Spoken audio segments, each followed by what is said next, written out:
ഇപ്പോൾ ഈ കഴിഞ്ഞ 2024 തെരഞ്ഞെടുപ്പ് കഴിഞ്ഞപ്പോൾ പലരും വിചാരിച്ചു ഇതോടെ മോഡിയുടെ കത്തിക്കൽ കഴിഞ്ഞു.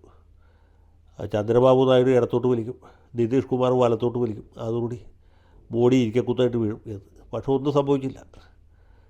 നിതീഷ് കുമാർ ഇപ്പോൾ തീർത്തും അപ്രസക്തനായി കഴിഞ്ഞു. ചന്ദ്രബാബു നായിഡു പ്രസക്തനാണ്, പക്ഷേ പുള്ളിയായിട്ട് യാതൊരു കുഴപ്പത്തിനോ കലാപത്തിനോ തയ്യാറാവുന്നില്ല. അപ്പോൾ ഒന്നാമത്തെയും രണ്ടാമത്തെയും മോഡി സർക്കാരുകൾ പോലെ അല്ലെങ്കിൽ അതിനേക്കാൾ ഉറച്ച നിലയിലാണ് മൂന്നാമത്തെ മോഡി സർക്കാർ എന്ന് നമുക്ക് പറയേണ്ടി വരും. അതാണ് ഒന്നാമത്തെ കാര്യം. അതനുസരിച്ചുള്ള സ്റ്റെബിലിറ്റി അഥവാ സ്ഥിരത സാമ്പത്തിക രംഗത്ത് കാണാൻ കഴിയും. തീർച്ചയായിട്ടും മുതലാളിത്ത സാമ്പത്തിക അജണ്ടയാണ് ഇവർ പിന്തുടരുന്നത്, യാതൊരു സംശയമില്ല. രാജ്യത്തെ മുതലാളിമാരെല്ലാവരും പണ്ടത്തേക്കാളും സമ്പന്നർ കൂടുതൽ സമ്പന്നരായി എന്ന് പറയാം. ദരിദ്രർ കൂടുതൽ ദരിദ്രരായോ എന്ന് പറയാൻ ഞാൻ ആളല്ല, പക്ഷേ പണ്ടത്തെ പോലെയൊക്കെ തന്നെ ദരിദ്രരായി തുടരുന്നു എന്നുള്ളതാണ് സത്യം.